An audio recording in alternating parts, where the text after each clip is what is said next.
नमस्कार, स्वागत है आप सभी का भूगोल की एक नई क्लास में। इस क्लास में आज हम पढ़ेंगे प्लैंक का अपवर्तन चक्र। इससे पहले हम डेविस का जो स्थलाकृति भौगोलिक अपवर्तन चक्र था उसको पढ़ चुके हैं हम। आज हम प्लैंक के अपवर्तन चक्र को पढ़ेंगे। प्लैंक का जो अपवर्तन चक्र है वो डेविस के अपवर्तन चक्र के बाद में आता है और ये डेविस की जो संकल्पना या उनके सिद्धांत हैं उनके सिद्धांतों की आलोचना करता है प्लैंक जो है। उसी को हम देखेंगे जो डेविस महोदय ने स्थलाकृतियों के निर्माण में और उसके समतलप्राय होने तक विशेष अवस्थाओं, घटनाओं, परिक्रम संरचना का जो विश्लेषण किया था, उसी के आधार पर प्लैंक ने उसका विरोध करते हुए अपने सिद्धांत में बहुत सारी बातें बताई हैं जिन्हें हम देखेंगे। प्लैंक का जो अपवर्तन चक्र है इसे आकारमितीय तंत्र या फिर आकारमितीय विश्लेषण मॉडल भी कहते हैं। प्लैंक द्वारा प्रतिपादित 1924 में प्लैंक के मरणोपरांत प्रकाशित हुआ। प्लैंक महोदय का जो पत्र था उनके मरणोपरांत प्रकाशित किया गया था, जर्मनी भाषा में लिखा था। उस पत्र का नाम था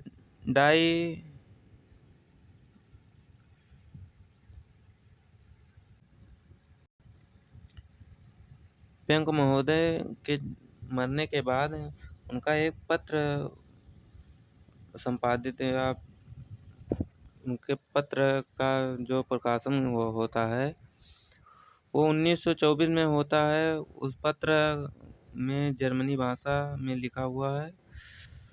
उस पत्र का नाम है डाई मॉर्फोलॉजिक्स एनालिसिस। डाई मॉर्फोलॉजिक्स एनालाइज के नाम से वो पत्र का प्रकाशन होता है उनके मरने के बाद में।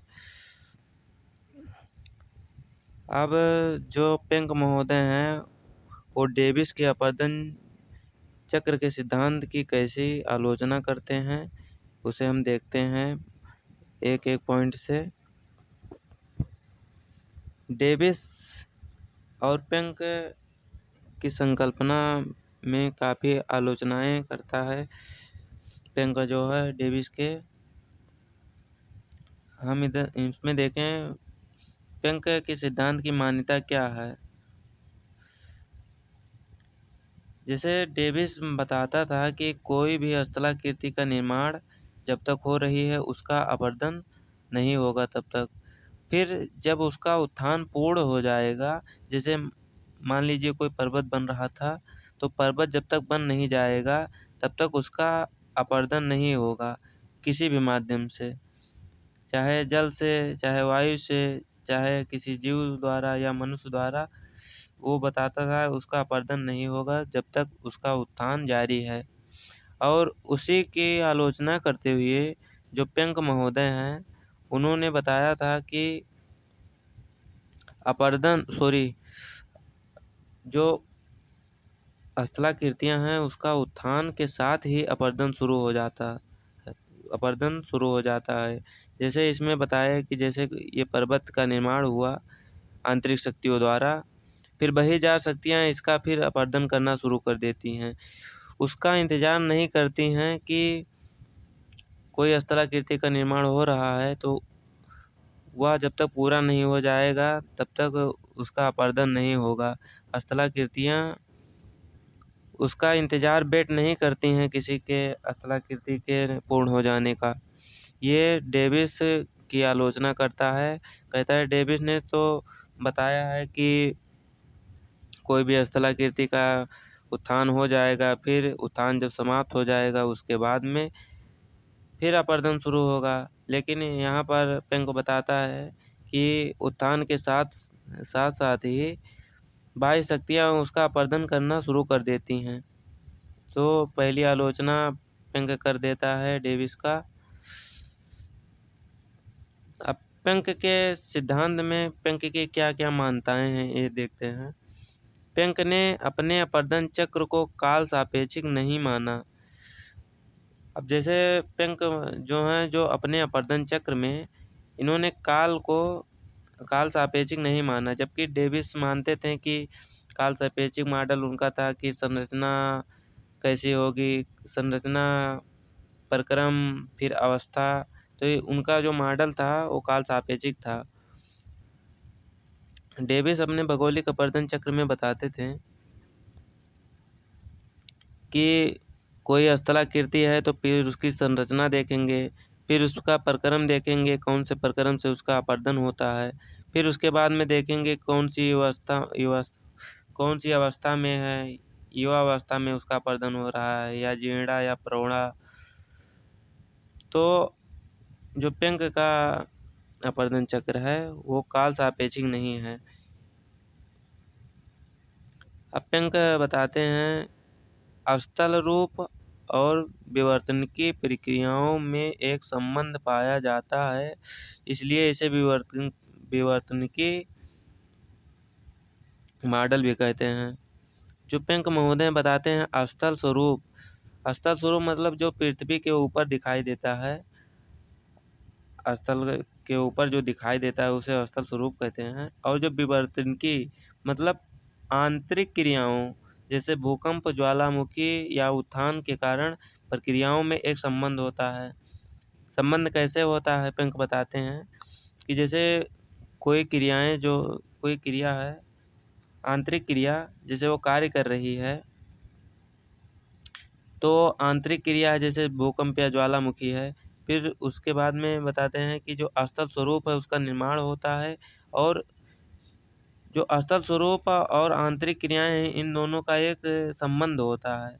जैसे जब तक बाह्य भूदृश्य की परिवर्तन नहीं बदलेगा, जब तक आंतरिक क्रियाएं नहीं होंगी। आंतरिक क्रियाएं जो होती हैं वो धरातल को ऊबड़-खाबड़ करने का कार्य करती हैं, उचावच का निर्माण करती हैं, और जो बाह्य शक्तियां हैं उसका अपर्दन करके उन्हें समतल करने का प्रयास करती रहती हैं।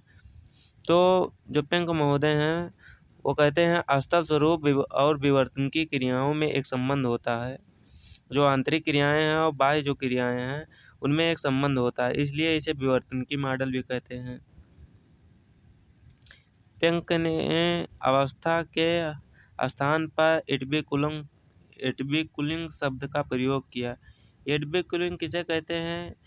विकास की अवस्था को एडवीकुलिंग कहते हैं, स्थलाकृतियों के विकास की अवस्था को एडवीकुलिंग कहते हैं। जबकि डेविड महोदय जो हमारे थे उन्होंने विकास की अवस्था में युवावस्था, प्रौढ़ावस्था और अवस्था को में बांटा था, और यहाँ पर जो पेंक हैं वो अवस्था के स्थान पर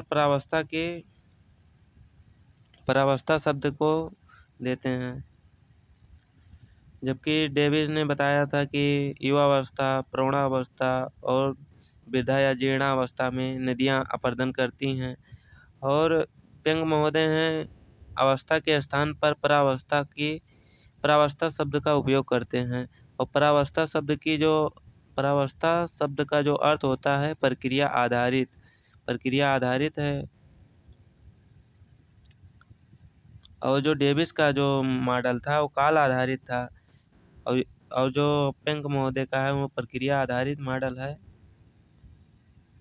परावस्था का अर्थ है, परावस्था का क्या अर्थ है? अंतर्जात एवं बहिर्जात शक्तियों की कार्यदर का अनुपातिक प्रतिफल होता है। जैसे अब हम यहाँ पर समझते हैं भार। जैसे पेंक जो हैं वो आंतरिक और बाह्य दोनों शक्तियों को अपर्दन चक्र में शामिल करते हैं, और जबकि डेविस महोदय थे जो केवल बाह्यजात शक्तियों का भी उल्लेख किए थे, जिसमें वह स्थलाकृति के अपर्दन में जैसे नदी को प्रमुख कारक माना है अपर्दन में। और जो पेंक महोदय हैं वो अंतर्जात और बाह्य जात शक्तियों का प्रतिफल मानते हैं। अपर्दन चक्र की क्रियाएं, जैसे कोई आंतरिक शक्ति के कारण किसी पर्वत पठार का निर्माण होता है और बाह्य शक्तियां जैसे वायु, जल आदि के द्वारा उसका समतल होता है या अपर्दन होकर समतल प्राय हो जाता है। उत्थान का प्रारंभ तरंगित मॉडल पर होता है।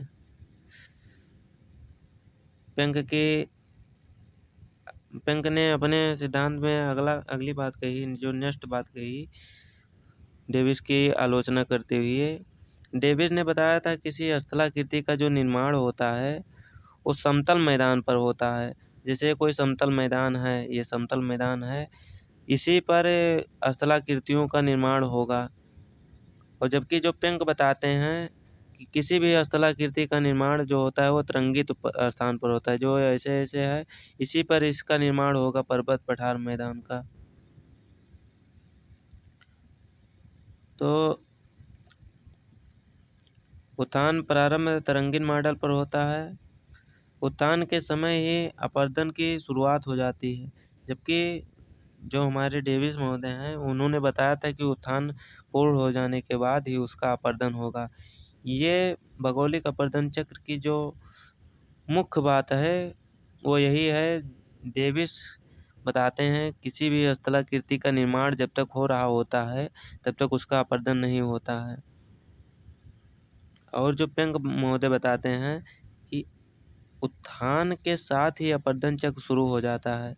जैसे किसी भी स्थलाकृति का इतना निर्माण जैसे हुआ तो उसी के साथ में उसका अपर्दन होता रहता है, ये प्लैंक महोदय बताते हैं। और जबकि डेविस महोदय बताते हैं स्थलाकृति का निर्माण पूर्ण हो जाने के बाद ही उसका अपर्दन कार्य शुरू होगा।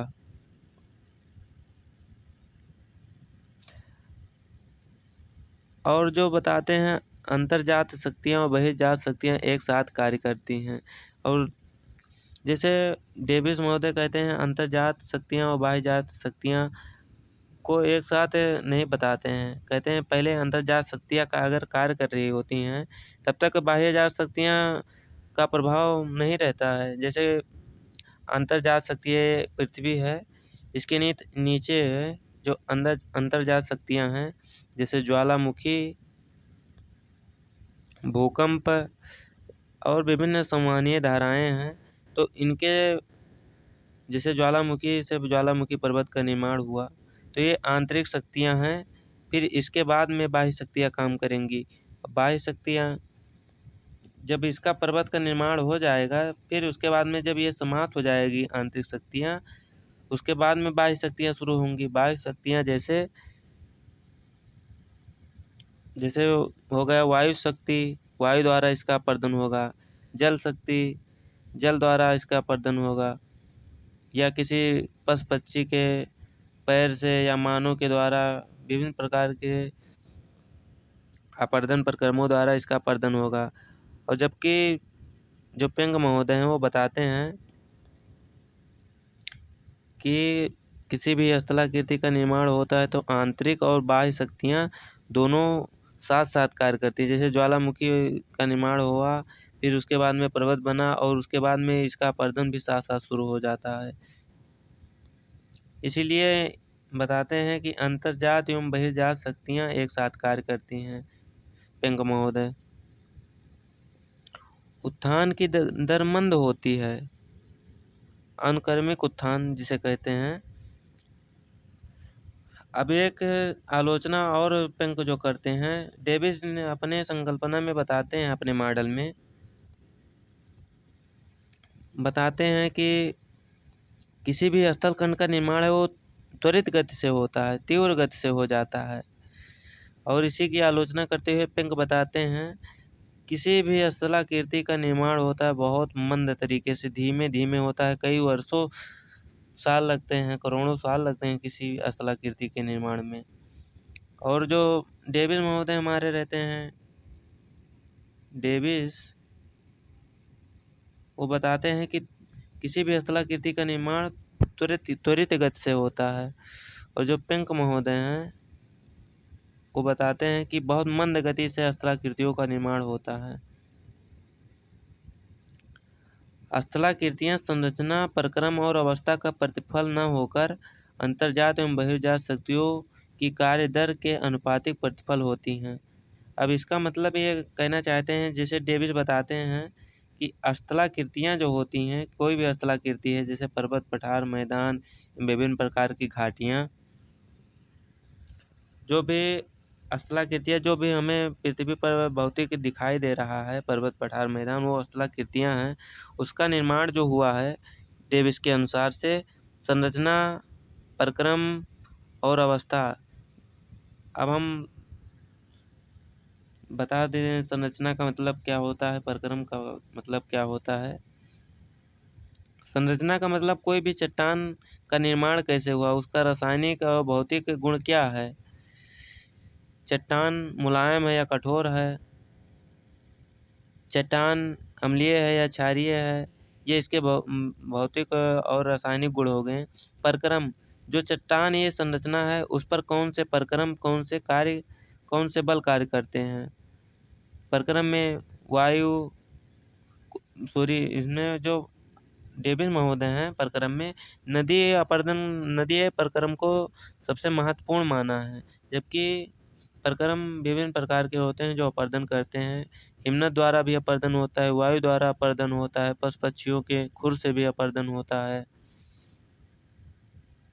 और इसी की आलोचना करते हुए पेंक कहते हैं स्थलाकृतियाँ जो होती हैं संरचना और परिक्रम की अवस्था का प्रतिफल न होकर वह अंतर्जात और बहिर्जात शक्तियों की कार्यदर का अनुपातिक प्रतिफल है। जैसे पेंक बताते हैं, कोई भी स्थलाकृति का निर्माण होता है, ये हमारी सतह है, पृथ्वी की सतह है। फिर ये सतह को उबड़ खाबड़ करने का कार्य जो होता है वो आंतरिक शक्तियाँ करती हैं। जैसे उबड़ खाबड़ पहाड़ बन गया, यहाँ पर पठार बन गया, फिर इसी को उच्चावच का नाम देते हैं, कहीं नदी का बन गया, कहीं घाटी बन गया। तो जो पृथ्वी की सतह पर दिखाई देता है इसे हम उच्चावच कहते हैं। और जो डेविस महोदय ने संरचना, प्रक्रम और अवस्था का प्रतिफल बताया था स्थलाकृतियाँ, उसी को आलोचना करते हुए पेंक बताते हैं कि जो स्थलाकृतियाँ हैं वो संरचना, प्रक्रम और अवस्था का प्रतिफल न होकर वह आंतरिक और बहिर्जात शक्तियों का प्रतिफल, अनुपातिक प्रतिफल होती हैं। आंतरिक शक्तियाँ इसका उच्चावच का निर्माण करती हैं, फिर उच्चावच जो हो जाता है उसके बाद में अपर्दन कार्य शुरू हो जाता है। तो आंतरिक एवं बाह्य शक्तियाँ साथ साथ कार्य करती हैं, इसका प्रतिफल है जो संरचना है, न कि अवस्था, प्रक्रम और जो संरचना है उसका प्रक्रम नहीं होती हैं। इसकी आलोचना करते हुए पेंक कहते हैं,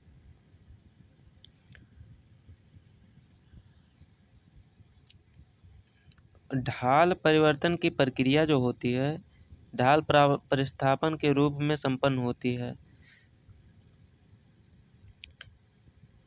जैसे पेंक बताते हैं, कोई ढाल में परिवर्तन होता है तो ढाल प्रतिस्थापन के रूप में होता है। भूदृश्य का संचरण पश्चक्षय होता है, जिसे बैक बेस्टिंग के रूप में होता है, जो भूद्रव्यमान का संचरण है।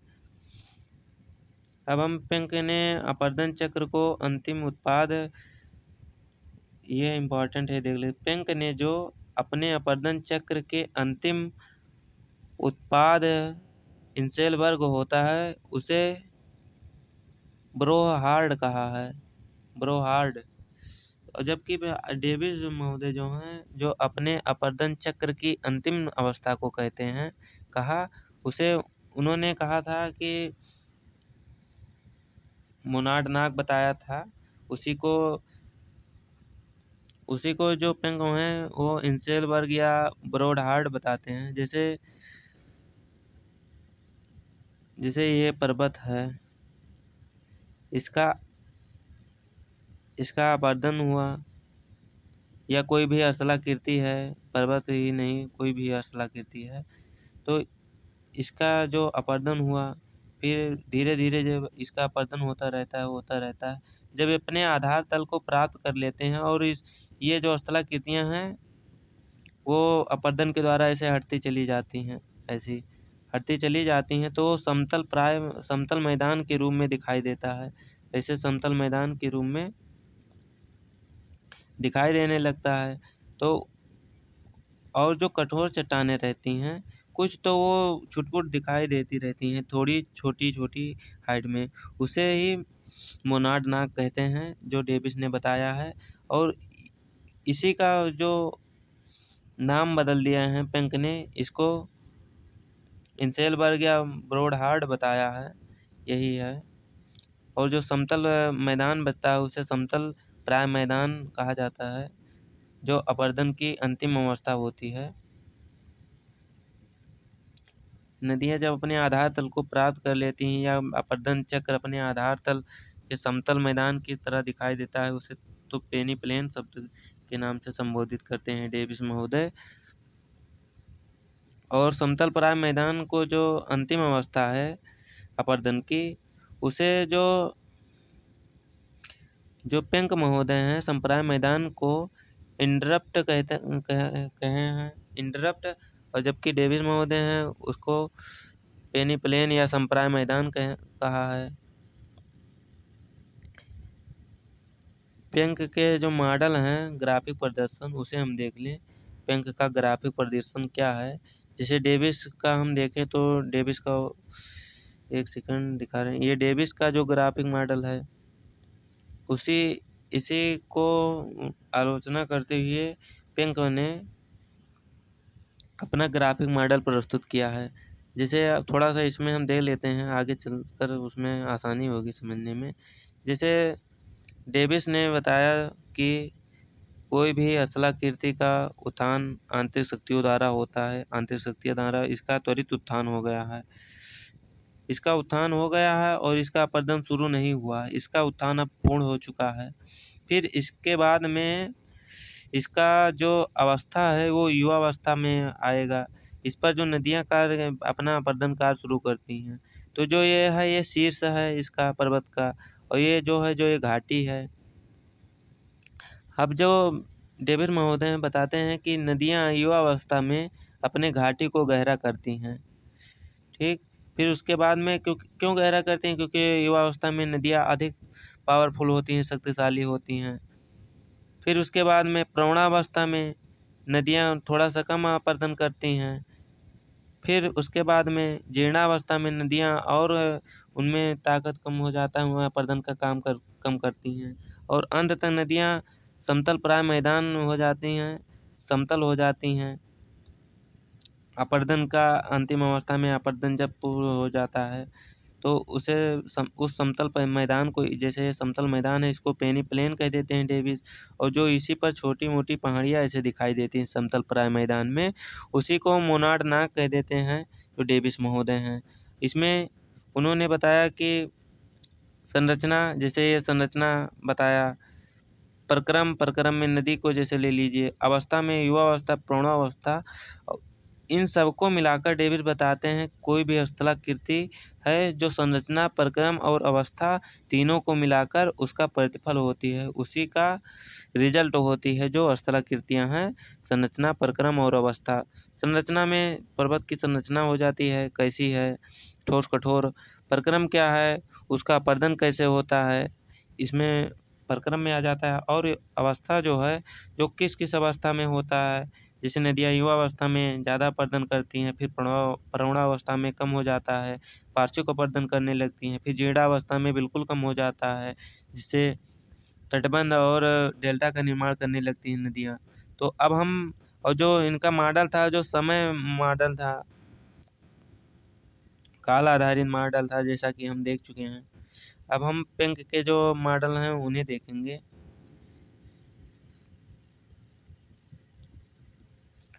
पेंक का मॉडल, जैसे ये पेंक का भौगोलिक अपरदन चक्र का मॉडल है।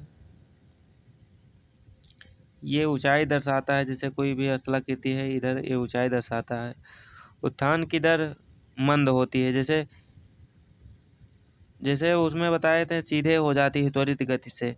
उत्थान की जो दर इसमें बताए हैं तो धीमी गति से देख लीजिए, ऐसे धीमी गति से धीमे से इसका अधिक समय में उत्थान हुआ है, न कि त्वरित। फिर उसके बाद में फिर इसका अधिक उत्थान हुआ है, फिर थोड़ा सा कम हुआ है, फिर ज़्यादा हुआ है। इसमें कोई समय संरचना का या समय कालक्रम का कोई योगदान नहीं है, ये बताते हैं।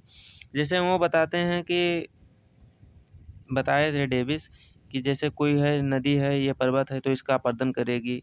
फिर बाद में इससे बड़ा नहीं होगा, इसका उत्थान नहीं हो पाएगा। फिर उसके बाद में फिर करेंगी, लेकिन इनके मॉडल में ऐसा कुछ नहीं है। ये जैसे ये छोटा पर्वत था, फिर उसके बाद में यहाँ पर पर्वत शीर्ष है, फिर कम हो गया, घाटी गहरी यहाँ पर हो गई, घाटी यहाँ पर सकरी हो गई, फिर ऐसे हो गया। और जो निरपेक्षिक ऊंचाई है वो बढ़ जाती है वृद्धि प्रावस्था में। उन्होंने अवस्था कहा था और पेंक महोदय वो उसका नाम प्रावस्था दे देते हैं। और जो सापेक्षिक ऊंचाई है वो भी बढ़ जाती है। जैसे सापेक्षिक ऊंचाई ये है, निरपेक्षिक ऊंचाई इधर ये है, और घाटी से लेकर ये सापेक्षिक ऊंचाई है। घाटी की तली की ऊंचाई जो ये दर्शाता है, घाटी की तली की ऊंचाई, ये BC करके घाटियाँ बनी हुई हैं।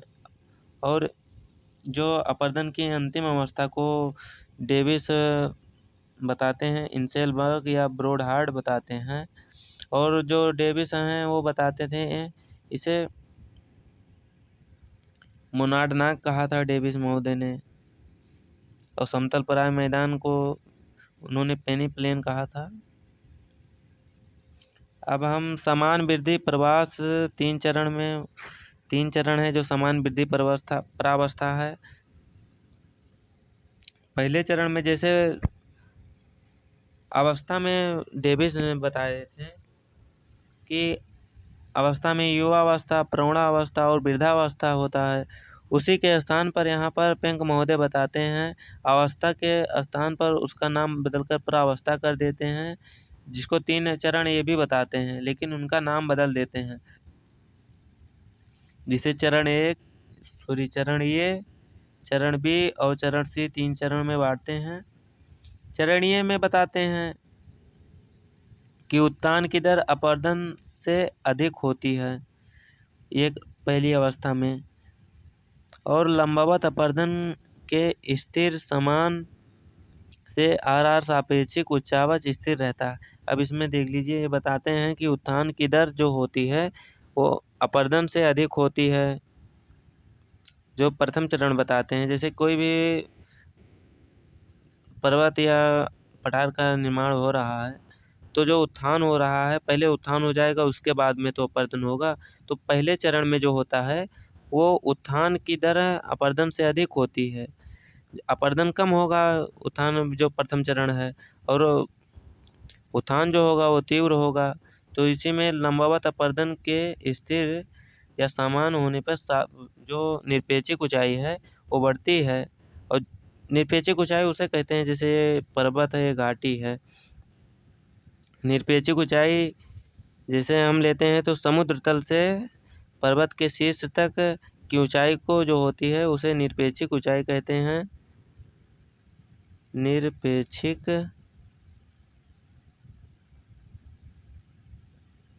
निरपेक्षिक ऊंचाई जिसे ये R से लिखा जाता है। और जो सापेक्षिक ऊंचाई होता है वो घाटी से लेकर पर्वत शीर्ष तक की ऊंचाई को सापेक्षिक ऊंचाई कहते हैं। सापेक्षिक ऊंचाई जिसे RR से लिखा जाता है, जैसा कि इसमें लिखा गया है। अब जो दो पहला चरण देख चुके हैं, उत्थान की दर अधिक होती है पहले चरण में। और जो साथ साथ में अगर कंपैरिजन करते हैं हम चलेंगे डेविस और पेंक का, तो ज़्यादा समझ में आएगा। और जो प्रावस्था है इनका, वो प्रथम चरण में उत्थान की दर जो होता है अपरदन से अधिक होता है। वहीं जो है जो डेविस महोदय का है अवस्था में युवावस्था, उसमें अपर्दन का कार्य जो होता है वो शीर्ष अपर्दन नहीं होता है, वो घाटी अपर्दन होता है।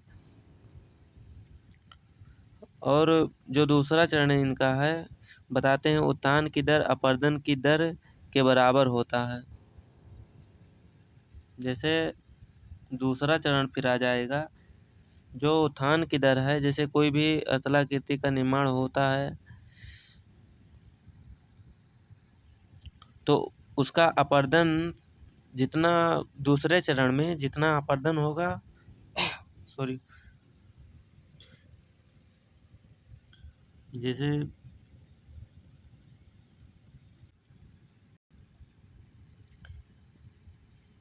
दूसरे चरण में बताते हैं कि उत्थान की दर अपर्दन की दर के बराबर होता है। पहले चरण में तो ये बताते हैं कि कोई भी पर्वत का निर्माण है तो कोई भी स्थलाकृति का जो निर्माण है वो उत्थान पहले चरण में अधिक होता है, अपर्दन कम होता है। ठीक, फिर उसके दूसरे चरण में बताते हैं कि उत्थान, जैसे एक चरण ये हो गया, फिर जब दूसरा चरण ये है, इसे ये मान लीजिए, इसे भी, फिर दूसरा जो चरण है जितना उत्थान होगा उतना उसका अपर्दन होगा। तो इसमें उत्थान और अपर्दन जो होता है वो बराबर होता है। पेंक के दूसरे चरण में जो अपर्दन का चक्र के चरण बताते हैं, उसमें जो निरपेक्षिक ऊंचाई है, निरपेक्षिक ऊंचाई और सापेक्षिक ऊंचाई, जैसे ये समुद्र है, ये घाटी है, तो इसकी जैसे हम ऊपर बता चुके हैं, तो इसकी जो ऊंचाई है और जो घाटी की ऊंचाई है, जैसे अपर्दन जो होगा, जैसे मान लीजिए कि इसका अपर्दन होता है दूसरे चरण में, तो इसका जो अपर्दन का होगा, जो अपर्दन के बाद में मलबा या उसाद होगा वो इसी घाटी में होगा, तो इसका जैसे जैसे ये नीचे आएगा तैसे तैसे बढ़ते आएगा, फिर इसके बाद में ये दोनों बराबर पहुंच जाएंगे। तो जो इसका अपर्दन और उत्थान की दर है वो बराबर हो जाती है। फिर से समझ लीजिए एक बार, जैसे इसका निर्माण जैसे हुआ पर्वत का, पहले चरण में तो इसका निर्माण में जो बताते हैं ये पेंक महोदय, पहले चरण में बताते हैं उत्थान की प्रक्रिया तीव्र मतलब अपर्दन से अधिक होती है, और जो लंबवत अपर्दन स्थिर समान हो जाता है लंबवत अपर्दन में। दूसरे चरण में बताते हैं, जैसे दूसरा चरण है तो इसमें बताते हैं कि उत्थान और अपर्दन की जो दर होती है वो बराबर होती है। इसमें तो उत्थान की दर अधिक थी, अपर्दन की कम थी, लेकिन जो दूसरा चरण है, ये चरण है, ये भी चरण, दूसरे चरण में बताते हैं उत्थान और अपर्दन की दर दोनों बराबर होती है, सापेक्षिक ऊंचाई और निरपेक्षिक ऊंचाई। सापेक्षिक ऊंचाई ये वाला और निरपेक्षिक ऊंचाई घाटी वाला। तो बताते हैं जैसे कोई बाह्य शक्तियाँ इस पर काम कर रही हैं,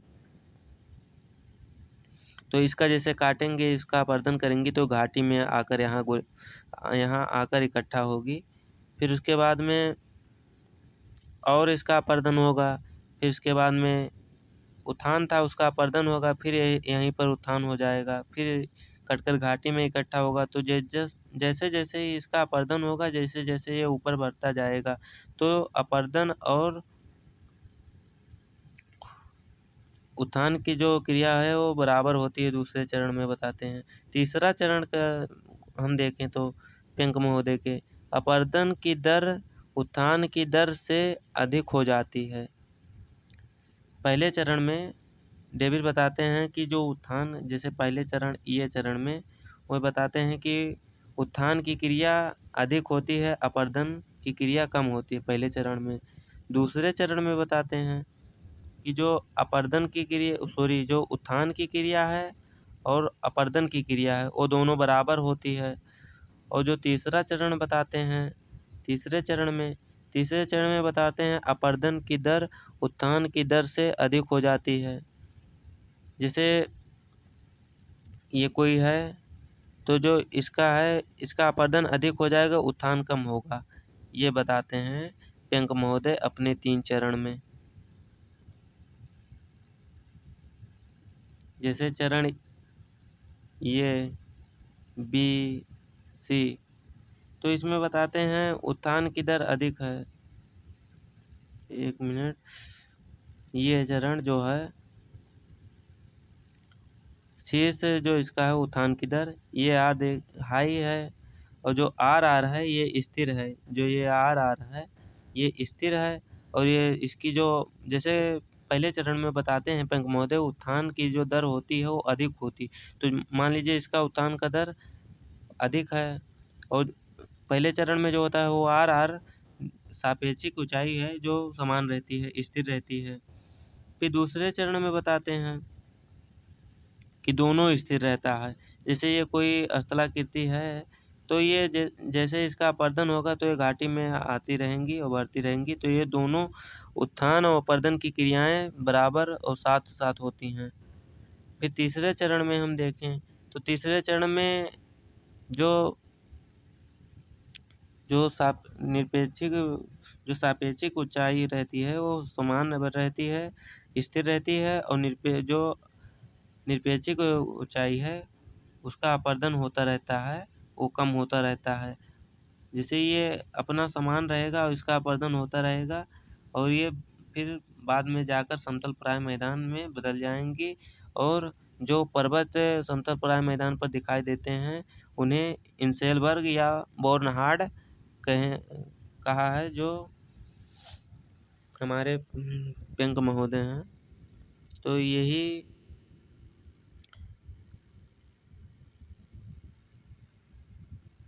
और जो इधर भी एक भी टॉपिक और है, जिसे उत्थान की क्रिया में जो प्रथम अवस्था है उसे परमारंभ कहा डेविस महोदय ने। समान वृद्धि की परावस्था, जो ये वृद्धि समान वृद्धि की परावस्था है, इसे हम देख चुके हैं। अब ह्रास मान की जो परावस्था है, अवस्था के स्थान पर जो हमारे पेंक महोदय हैं वो परावस्था इर्विकुलिंग शब्द का प्रयोग करते हैं। शीर्ष अपर्दन जो ह्रास मान परावस्था में होता है वो अधिक होता है। जैसे ह्रास में मान जो ये है शीर्ष अपर्दन, इसका शीर्ष जो हो गया, इसका ह्रासमान परावस्था में इसका अपर्दन तीव्र गति से होता है, और ह्रासमान की अवस्था में उत्थान की क्रिया रुक जाती है। जैसे अवशिष्ट पहाड़ियाँ बच जाते हैं जो अभी हम बताए थे, और समतल मैदान बन जाते हैं। समतल मैदान का निर्माण, जो समतल मैदान है उसे डेविस महोदय समतल मैदान कहते हैं जो, और इसी समतल मैदान को इंडोरम्प कहते हैं जो पेंक महोदय हैं, और अवशिष्ट पहाड़ियों को मोनार्ड नाग जो डेविस कहते हैं, उसी मोनार्ड नाग को इंसेलबर्ग या बोर्नहार्ड कहते हैं जो पेंक महोदय हैं। अब डेविस और पेंक की जो तुलना है उसे हम देख लेते हैं।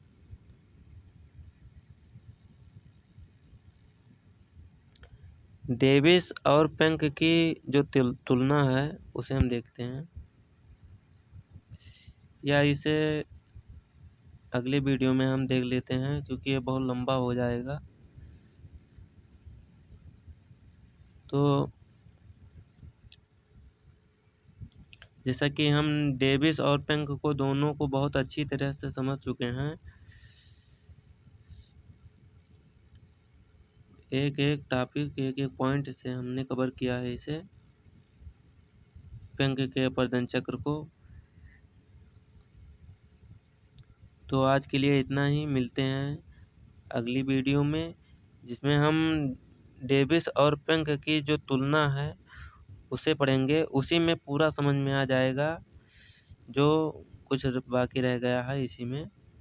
तब तक के लिए धन्यवाद, मिलते हैं अगली वीडियो।